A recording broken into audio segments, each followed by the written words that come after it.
On the distant planet of Virelia, life had always been a delicate balance of beauty and mystery. Unlike the planets people had heard about in stories, where cities sprawled endlessly or nature was harsh and untamed, Virelia had something different. Its landscapes shimmered with colors that seemed to change depending on the time of day. Forests glowed faintly under the twin suns. Rivers sparkled as if sprinkled with stardust, and the cities were built high in the sky, supported by technology that combined magic-like energy and engineering that was centuries ahead of human understanding. The Virelians, the inhabitants of this planet, were peaceful and intelligent beings. Their lives revolved around knowledge, creativity, and community. They had long ago abandoned war because their society believed that survival was best achieved through harmony and collaboration. There were explorers, thinkers, and builders. For centuries, Virelia had remained isolated. They had occasional contact with nearby star systems, trading knowledge and art, but nothing had threatened them. They were confident in their security, relying on advanced shields and protective fleets to ward off any danger. Their cities, rising like crystalline towers from the ground and hovering above the clouds, were symbols of their ingenuity. Children learned about the stars before learning about the soil beneath their feet. History was treasured, and every discovery was celebrated. It was a life that seemed almost perfect. Like a dream the galaxy had forgotten to disturb it one day. The dream began to crumble. It started with small signs, almost easy to dismiss. Scientists noticed subtle fluctuations in the energy patterns of their planetary shields. The defensive systems, which had never failed in all recorded history, showed brief lapses that lasted mere seconds. Engineers quickly patched them up, confident it was a minor technical issue. Then came the sightings of unusual ships moving through the outer atmosphere. At first, the Virelians assumed they were travelers from neighboring systems, curious explorers like themselves. But these ships didn't act like visitors. They moved with precision, without communication signals, and their shapes were unlike anything recorded. Panic began to creep in, though many refused to believe that danger could be so close to their peaceful world. As hours turned into days, the threat became undeniable. The mysterious fleet revealed itself, and it was worse than anyone had imagined. These were not explorers or traders, they were predators. Massive warships, dark and menacing, filled the skies above Virelia. They moved in coordinated formations, and their weapons fired beams of energy that tore through anything in their path. Entire outposts and outer cities were obliterated in minutes. The Virelians, who had never experienced real combat, were thrown into chaos. Evacuation protocols were enacted, but there was little time to save everyone. Panic spread faster than the enemy fire. As citizens scrambled to find shelter, loved ones, and some semblance of safety. The leaders of Virelia, wise and experienced, knew that their usual strategies would not be enough. Their fleets were advanced, but the enemy's power was overwhelming. The warships seemed to anticipate every move, countering every maneuver with terrifying accuracy. The alien force attacking them was relentless, intelligent, and merciless. In the control rooms of the main cities, council members and military strategists watched in disbelief as years of preparation and defense systems crumbled before their eyes. They knew that if help did not arrive soon, their civilization could be wiped out entirely. It was during this chaos that the decision was made. They had to call for help. But calling for help in a galaxy where danger often lurked around every corner was not a simple thing. Virelia had allies, but none that were guaranteed to respond. That galaxy was full of powerful civilizations, some honorable, some indifferent, and some downright hostile. Requesting aid meant exposing themselves to the possibility that other beings could exploit their weaknesses. Yet, with cities burning and lives in danger, they had no choice. The council convened quickly, their minds racing to craft a message that would reach across the stars. Every word was deliberate, every phrase chosen to convey the gravity of their situation without inviting unnecessary risk. The distress call was unlike anything Virelia had sent before. It was not a simple message of coordinates or a description of their enemy. It was a detailed account of the threat they faced, their urgent need for assistance, and the dire consequences if help did not arrive. They broadcast the message across multiple frequencies, encrypted and secured, hoping that the right recipients would understand both the urgency and the trust involved in responding. They reached out not just to their known allies, but to the wider galaxy, appealing to any civilization capable of confronting such a force. Sending the call for help was a monumental decision. For the first time in their history, the Virelians admitted that they could not handle the danger alone. Pride and fear mixed in the hearts of the council members. For generations, they had believed that intelligence, technology, and preparation could solve every problem. Now, they faced a threat that was beyond their capability, something that could destroy everything they had built in an instant. The act of sending the call was humbling, terrifying, and filled with hope all at once. As the signal left Virelia, there was a tense silence. Citizens who had managed to reach relative safety watched the skies nervously, unsure if anyone would come. In their hearts, they held on to a fragile hope that somewhere, someone in the vast reaches of space would hear their plea and come to their aid. Every explosion, every city lost, strengthened that hope because giving up was not an option. They had to believe that help could arrive before it was too late. Meanwhile, the mysterious attackers did not pause. They moved with relentless precision, their motives unclear but their intent obvious. Varelians could only guess why their world had been targeted. Was it a resource they valued, a strategic position in the galaxy, or perhaps nothing more than the cruel amusement of a powerful, indifferent force? Regardless of the reason, the result was the same. Destruction and fear spread across Varelia. Families were separated, once bustling streets were left in ruins, and the glow of their beautiful cities was dimmed by smoke and fire.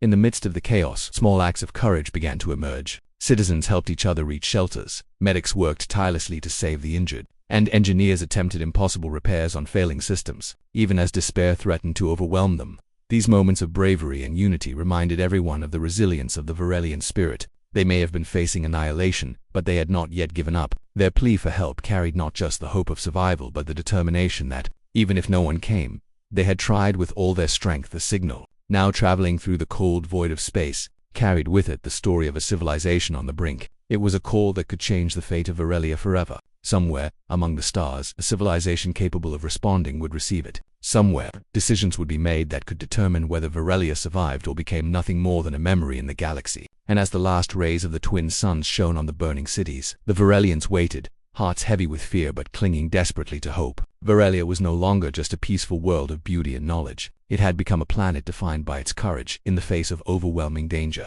Every life, every decision, every act of bravery mattered. The distress call was more than a message, it was a testament to their will to survive, and in the quiet moments between explosions and sirens, they dared to imagine that help might arrive, that someone powerful, relentless, and perhaps feared as much as their attackers could come to their aid.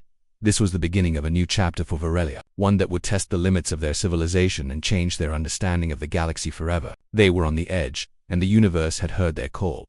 Far away from Varelia, in the dark reaches of a star-strewn galaxy, a fleet unlike any other moved silently through the void. These were the Deathworlders, a legendary civilization whose reputation alone could make even the bravest fleets hesitate. Born and hardened on planets where survival demanded strength, cunning, and unyielding resolve, the Deathworlders had mastered the art of living where others would perish. They were creatures of extremes, shaped by worlds where everything was deadly storms that could tear the land apart, predators larger and faster than any human imagination, and landscapes that refused to forgive weakness. Those who came from the Deathworlder homeworld were survivors, warriors and tacticians known across star systems, not for diplomacy or negotiation, but for their unmatched ability to overcome the impossible.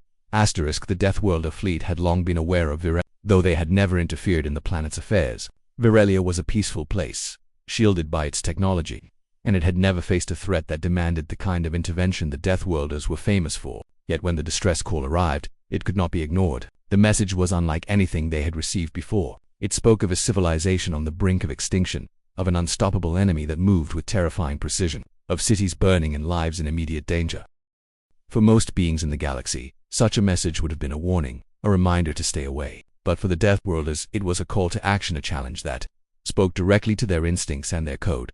Their decision to respond was swift. Every Deathworlder captain, every pilot, and every soldier aboard the fleet understood the stakes. This was not about diplomacy or fame. It was about strength, courage, and the very essence of survival. To ignore such a call would be unthinkable. They moved like shadows across the stars, engines humming with power, shields glowing faintly in the dark. The fleet's presence was immense, larger than anything Varelia could have imagined.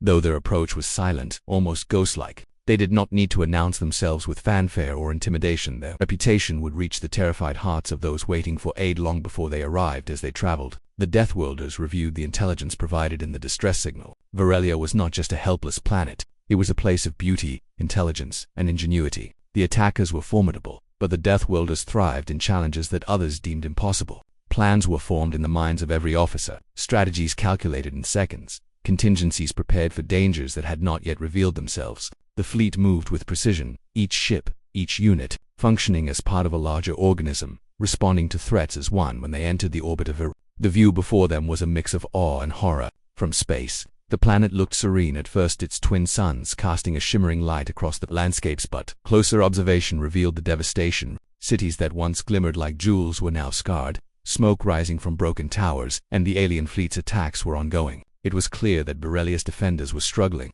that without intervention, much of the planet could be lost within hours. Yet the Deathworlders were not deterred. This was exactly the kind of challenge that defined them, the scenario they had been forged to confront. Their approach was careful but deliberate. Unlike other civilizations that might hesitate or negotiate, the Deathworlders relied on their instincts and experience. They analyzed the enemy fleet, identifying weaknesses, patterns, and strategies. Every ship and fighter was deployed with a purpose. They did not hesitate. They did not delay. Their reputation was not just fearsome, it was earned through countless battles across the galaxy, victories that often seemed impossible.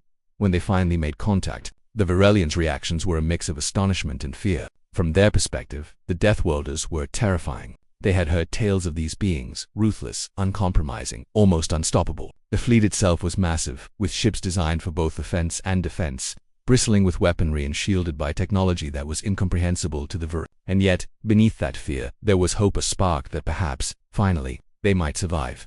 Initial communication between the two species was difficult. The Varelians were used to careful, polite exchanges, while the Deathworlders were direct, blunt, and pragmatic. The Varelians hesitated, unsure how to trust beings so unlike themselves, but they had no choice. Lives were at stake, and every second counted. Slowly, understanding began to form. The Deathworlders spoke of tactics, not diplomacy. They demanded cooperation, not discussion. And in that clarity, the Varelians realized that these terrifying beings might be exactly what they needed: allies who would act decisively, who would not be swayed by fear, hesitation, or sentiment. As the Deathworlders began to position themselves for engagement, the Varelians observed how the fleet operated. Each ship moved as if it had a mind of its own, anticipating threats, covering weaknesses, and exploiting vulnerabilities. Their fighters moved with deadly precision, coordinating attacks in ways that made chaos seem organized. The Varelians, who had always valued intelligence and foresight, could only watch in awe as the Deathworlders demonstrated a level of tactical genius they had never seen. It was terrifying and mesmerizing at the same time. Despite the cultural and philosophical differences, a bond began to form, an understanding that transcended fear. The Varelians realized that these warriors, for all their brutality and intensity, shared a code of honor. They did not attack for pleasure or greed. They acted with purpose, guided by a sense of responsibility that mirrored the Varelians' own desire to protect life. And in that shared understanding, hope grew stronger. The possibility of survival, which had seemed so distant, now felt achievable. The Deathworlders began to deploy their forces in preparation for the inevitable confrontation. Their presence alone shifted the balance of power. Enemy forces, once confident in their overwhelming strength, began to sense the challenge before them. The attackers had never faced beings who thrived on danger, who could endure what others could not. The tension in the skies of Varelia was palpable, as if the planet itself knew that its fate was about to change. Throughout this phase, the Varelians had to confront their own fears and prejudices. They had always viewed the Deathworlders as almost mythical figures of terror. Now they were faced with the reality of working alongside them. It was a lesson in humility, courage, and adaptability. Citizens who had fled to safer zones watched as the newcomers coordinated their defenses.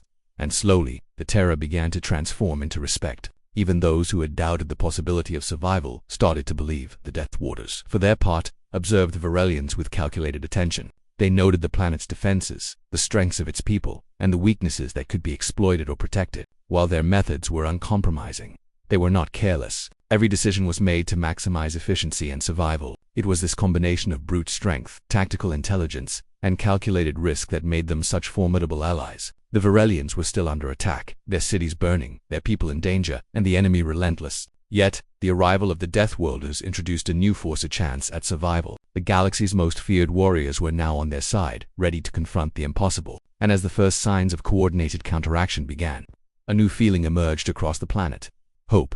For the first time since the distress signal had been sent, Varelia felt that they might endure. The Deathworlders' fleet, with its precision, power, and unyielding presence, had arrived not as conquerors, but as saviors in a time of unimaginable peril. The stage was set for a confrontation that would test both species, forge new alliances, and determine the fate of a world on the brink of destruction. This was the beginning of an unprecedented partnership. The Varelians had called for help, and the Deathworlders had answered. In this phase of history, Varelia was no longer alone. Their world, once defined by peace and isolation, now faced a future shaped by courage, strategy, and the arrival of beings who could survive where others would fail. And as the twin suns reflected off the Deathworlder ships hovering above the planet, a fragile but powerful hope filled the hearts of those who had almost given up. In the coming hours, decisions would be made, battles would rage, and the Varelians would see firsthand the true meaning of the Deathworlder's reputation. But for now, in this quiet moment before the storm, the planet breathed a little easier. Survival, once uncertain,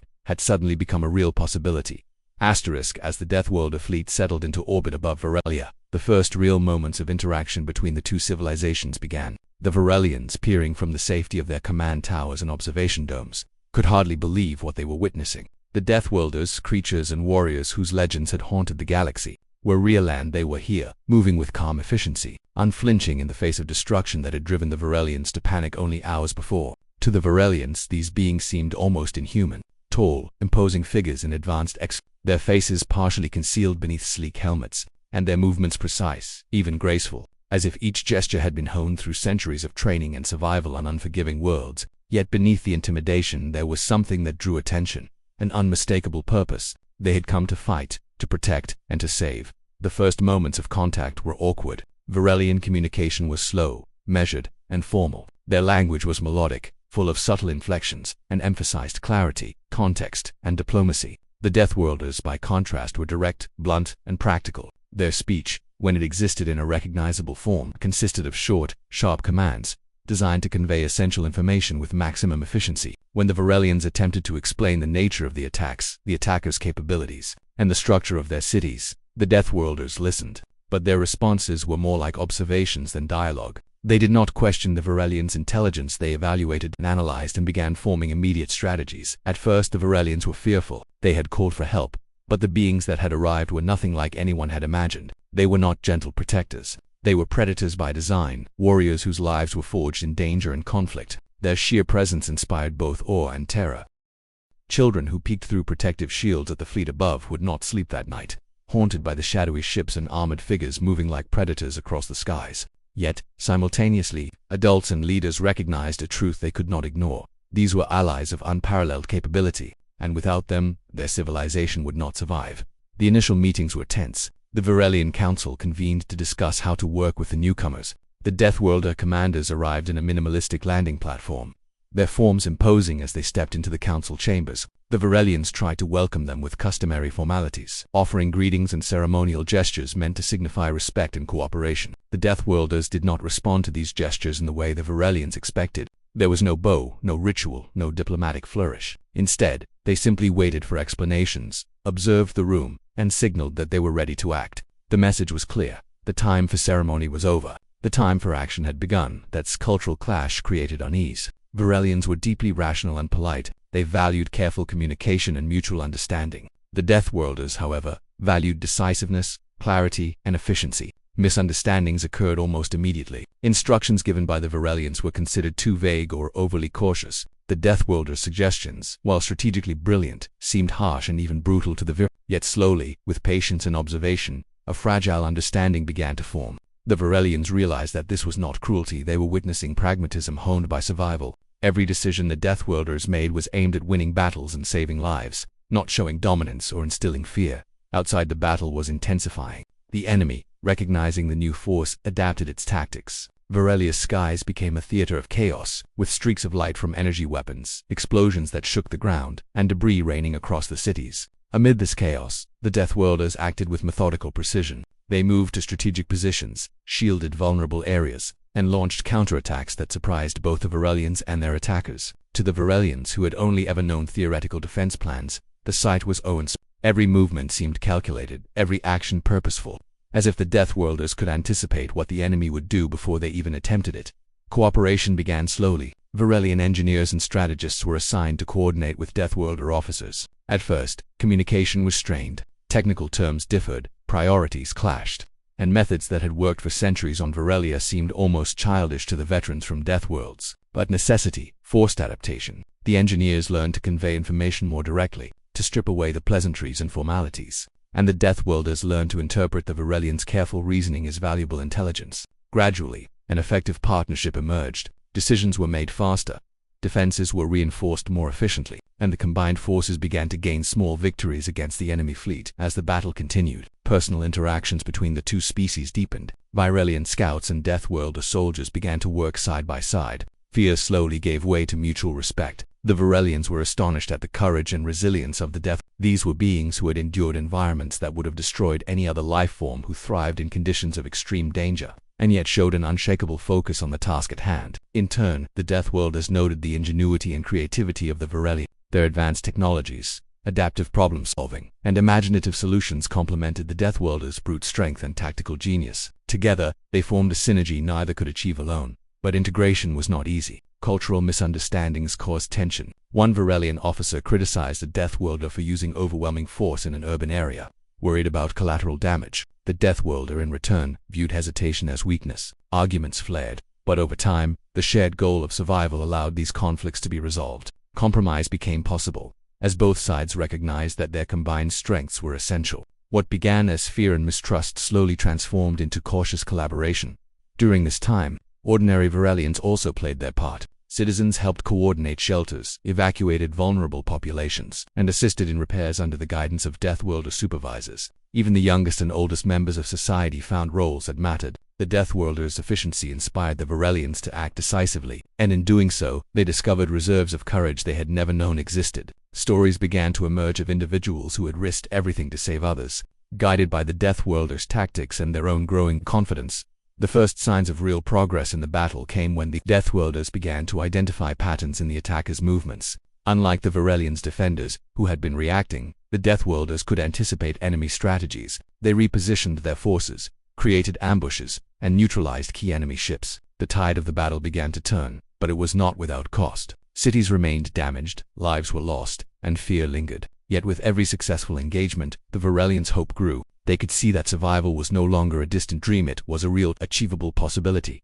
Amid all this, the Varelians began to understand the Deathworlder's philosophy. They realized that these beings did not operate out of malice or arrogance. Their methods might seem harsh, their presence terrifying, but their goal was simple: survival through decisive action. Every maneuver, every strategy, and every engagement was guided by that principle. For the first time, the Varelians saw the value of raw courage paired with unyielding skill, and they began to integrate it into their own thinking. The initial fear and awe had transformed into a working alliance.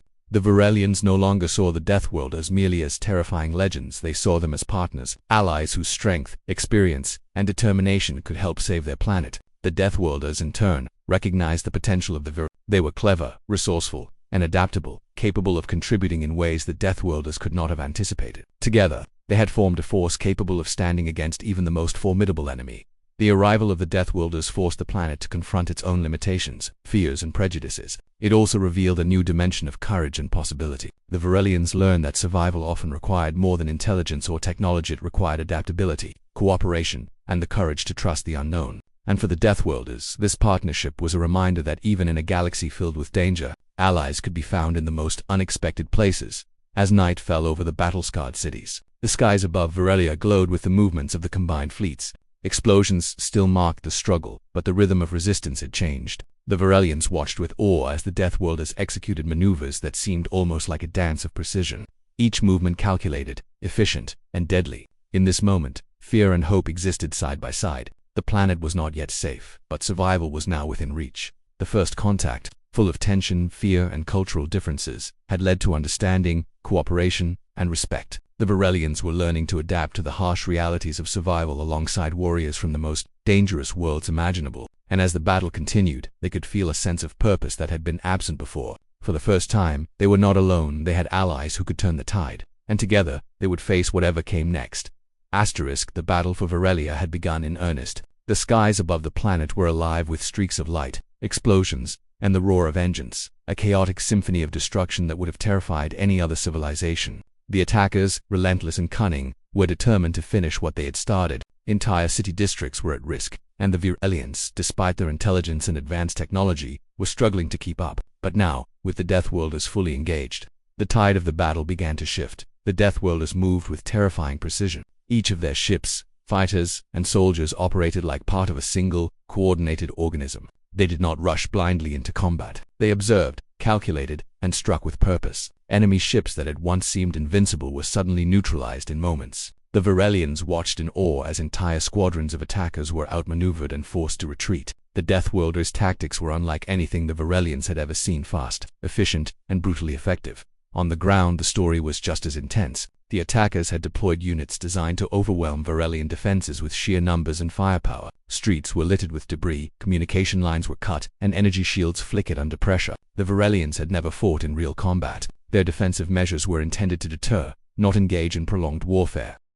Panic threatened to spread again, but the presence of the Deathworlders brought a sense of order to the chaos. These warriors directed civilians to safety, reinforced crumbling structures, and positioned themselves strategically to intercept the enemy. The battle was not without sacrifice. Even the Deathworlders, trained to survive and dominate in the deadliest environments, faced real danger. Some of their ships were damaged, some fighters destroyed, and casualties occurred despite their skill and experience. Yet the determination of the Deathworlders never wavered. They adapted instantly, adjusting strategies, repositioning forces, and launching counterattacks before the enemy could exploit weaknesses. Their presence gave the Varelians a chance to regroup, repair systems, and learn how to fight effectively. As the fighting continued, the collaboration between the two species deepened. Varelian engineers, guided by Deathworlder tactics, began modifying defensive structures to withstand the enemy's attacks. Varelian pilots learned to fly in formations and execute maneuvers they had never attempted before, supported by Deathworlder squads that covered their vulnerabilities. Communication improved, strategies became more effective, and the Varelians started to understand the importance of decisive action. Fear was still present, but it was now accompanied by courage, determination, and hope. Individual acts of heroism began to emerge. A young Varelian technician, inspired by the Deathworlder's bravery, risked her life to repair a critical energy conduit, saving an entire district from collapse. A Deathworlder soldier shielded a group of civilians from a devastating blast. Knowing that survival sometimes required personal sacrifice, these moments, small but significant, created bonds between the two species. The Varelians began to see the Deathworlders not just as terrifying warriors but as allies willing to share the dangers they faced. And the Deathworlders in turn respected the ingenuity and courage of the Varelians, recognizing their value as partners rather than passive observers. The enemy, however, was not easily defeated. They adapted to the Deathworlders' tactics, changing formations, using deceptive maneuvers, and targeting areas of weakness in the combined defenses. Every victory was hard-earned, and every loss reminded the Varelians of the stakes. Cities still burned, lives were lost, and the skies were filled with fire and smoke. The battle was relentless, testing both species to their limits. Yet with every engagement, the Varelians grew stronger. They learned to anticipate attacks, coordinate with the Deathworlders, and make decisions under pressure. The process of survival was reshaping them, forging a resilience they had never known existed. Amid the chaos, leaders emerged. Varelian officers who had once been hesitant now took charge, directing squads of fighters, coordinating evacuations, and implementing strategies inspired by the Death. Among the Deathworlders, commanders who had seen countless wars began to respect the Varelians' adaptability and creativity. Joint planning sessions, initially fraught with misunderstandings, became highly effective. Every decision, every maneuver, and every action was carefully calculated to maximize survival and minimize loss. The battle reached its most intense phase when the enemy launched a massive assault aimed at the heart of Varelia's capital city. Buildings that had stood for centuries were threatened, and the energy shields protecting the city flickered under the pressure of continuous bombardment. The Varelians feared that this might be the end, that all they had built could be destroyed in a single assault. Yet the Deathworlders did not hesitate. They deployed their most advanced units, created protective barriers, and led counterattacks that disrupted the enemy's formation. It was a display of skill, strategy, and courage that left even the Varelians in awe. Every maneuver mattered. Fighters swooped in to intercept missiles, ground units blocked enemy advances, and defensive grids were recalibrated in real time. The coordination between the two species reached a level that neither could have achieved alone. The Varelians, once passive and fearful, became active participants in their own survival. They repaired weapons, reinforced shields, and provided critical intelligence to the Death. The enemy, once confident of victory, began to falter under the relentless pressure of combined tactics. In the midst of the battle, moments of humanity and compassion shone through. Despite their fearsome reputation, the Deathworlders occasionally paused to protect civilians, offering aid and reassurance even in the heat of combat. Varelians who had fled to safe zones returned to help those in danger, inspired by the courage and dedication of their allies. These acts, though small in the scale of the battle, created a sense of unity that strengthened morale and determination. Survival was no longer a matter of luck, it was a shared mission, fought together, with lives and futures at stake. As the hours passed, the enemy began to lose cohesion. The Deathworlders' tactics, combined with the Varelians' ingenuity, had created pressure points that disrupted the attackers' strategies. Their formations broke apart, key units were destroyed, and supply lines were cut off. The relentless assault that had terrified Varelia now faltered under the weight of coordinated resistance. Victory, once uncertain, became a possibility. The final phase of the battle was intense and decisive. The Deathworlders led a concentrated assault on the remaining enemy forces, using every advantage, every piece of intelligence, and every ounce of their skill. Varelian units, now confident and capable, provided crucial support, striking at vulnerabilities identified through careful observation. Explosions lit up the skies, the roar of engines filled the air, and the ground shook under the force of the conflict. But gradually, systematically, the enemy's strength crumbled. When the last of the attackers was defeated or forced to retreat, The silence that followed was almost deafening. The skies, once filled with chaos, were now calm. Smoke rose from damaged cities, but the people of Varelia, though exhausted and wounded, were alive. The Deathworlders, their work complete, stood watch, ensuring that no hidden threats remained. The battle was won, but the cost was clear. Lives had been lost, cities damaged, and the planet scarred. Yet amidst the destruction there was triumph, a hard-won victory that would be remembered for generations. The bond between the Varelians and the Deathworlders had been solidified through shared danger, mutual respect, and the fight for survival. They had discovered strengths within themselves and each other that had previously been unknown. The Varelians had learned the value of courage, decisiveness, and cooperation under pressure. The Deathworlders had recognized the ingenuity, adaptability, and determination of a species they had once viewed as distant observers. Together, they had faced the impossible and emerged victorious. The aftermath of the battle was both sobering and inspiring. Varelians began to rebuild, incorporating lessons learned from the Deathworlders into their planning, defense, and daily lives. Emergency shelters were strengthened, communication systems upgraded, and strategies for future threats implemented. Citizens, inspired by the bravery they had witnessed, took active roles in recovery and defense. The experience had changed them, instilling a resilience and courage that would last for generations. For the Deathworlders, the battle had reinforced their principles. They had come to assist, not to dominate. They had fought with skill, precision, and honor, though they would eventually depart, leaving Varelia in the hands of its people.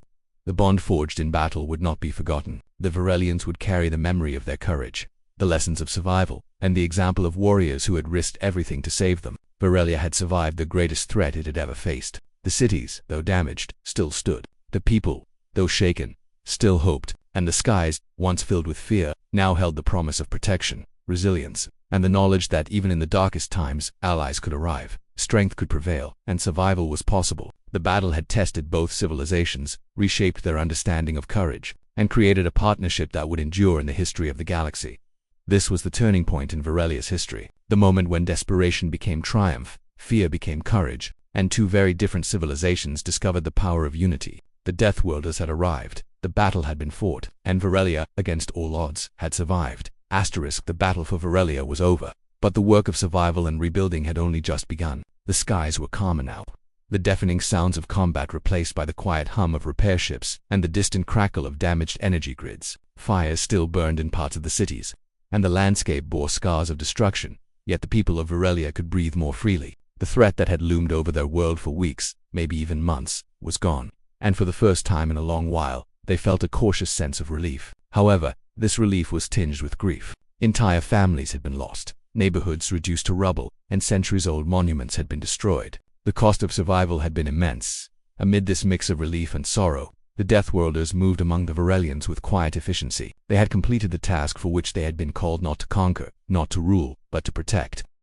For the Varelians, this was a moment of awe and humility. These beings feared across the galaxy, had fought for them, risking life and limb in ways they could scarcely comprehend. Many citizens had once regarded the Deathworlders as terrifying myths, creatures of horror and legend. Now, those myths had walked among them, and had become the difference between annihilation and survival. The first step in recovery was tending to the injured. Hospitals and medical centers had been overwhelmed during the battle, but now, with the Deathworlders providing logistical support and emergency medical knowledge, care could be administered more efficiently. Some of the Deathworlders' technologies and techniques were unlike anything the Varelians had encountered before. Advanced triage systems, rapid healing protocols, and efficient resource allocation meant that lives previously thought lost were saved. Varelians watched in amazement as these alien warriors applied their methods with precision and skill. There was no showmanship, no pretense, only the practical, unwavering commitment to preserve life. It was an approach that left a lasting impression on everyone who witnessed it.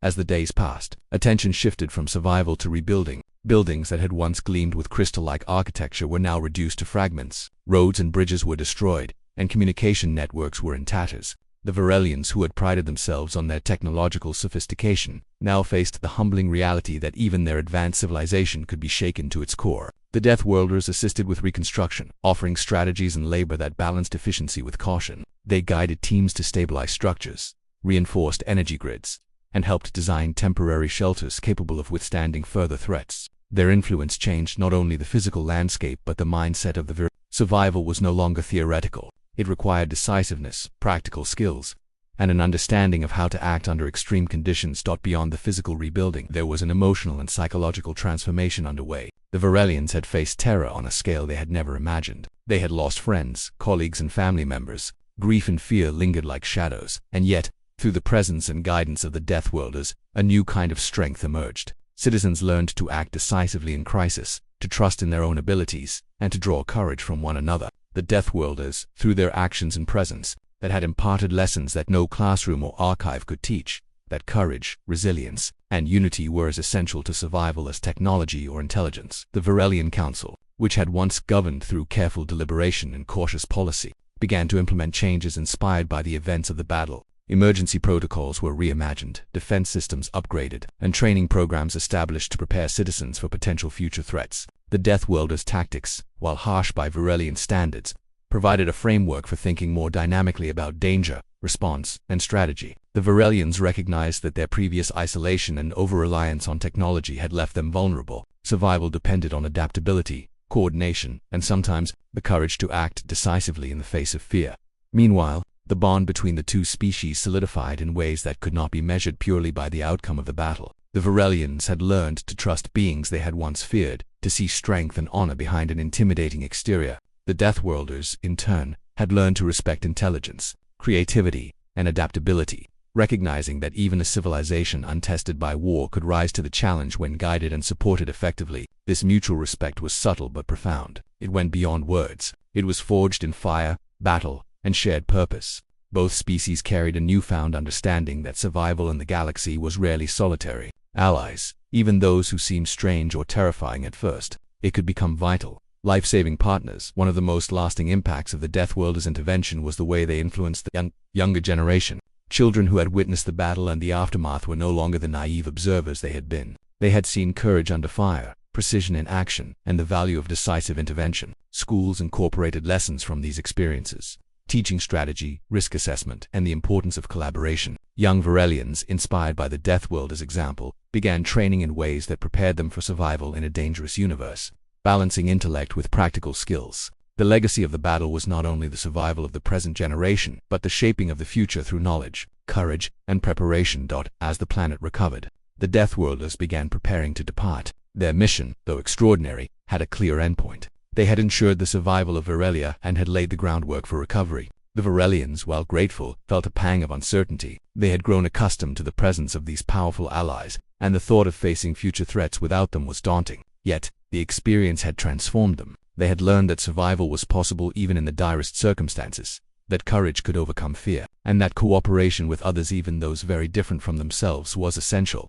Before leaving, the Deathworlders held a final meeting with the Varelian Council. Their words were few, but each carried weight. They reminded the Varelians that the galaxy was vast and dangerous, that threats could emerge at any time, and that the skills and lessons they had learned during the battle would be their greatest tools in the future. They offered guidance on maintaining defenses, training citizens, and recognizing potential allies.